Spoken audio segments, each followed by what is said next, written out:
8 divided by 2 gives us 2. And 3 times 2 equals 6. So 6 divided by 6 is just 1. But this answer is not correct, because according to the order of operations, first we have to do parentheses, then exponents, then multiplication or division, and finally addition or subtraction. Remember that multiplication and division have equal priority, and we have to go from left to right. And the same applies to addition and subtraction. In this expression, we have one division, one multiplication, and one parenthesis. Inside this parenthesis, we have one division.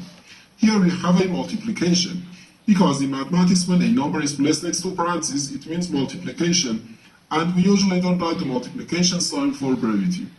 Okay, so according to the PEMDAS, first we have to do this parenthesis, then this division, and finally this multiplication. If we do this multiplication before this division, it is wrong.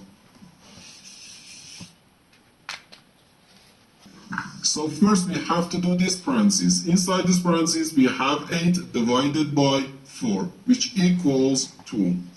So 6 divided by 3, then times 2.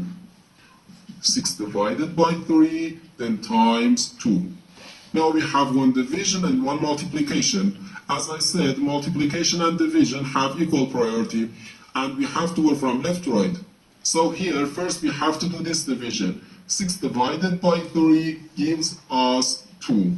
So 2 times 2, which equals 4. And this is our final answer to this problem.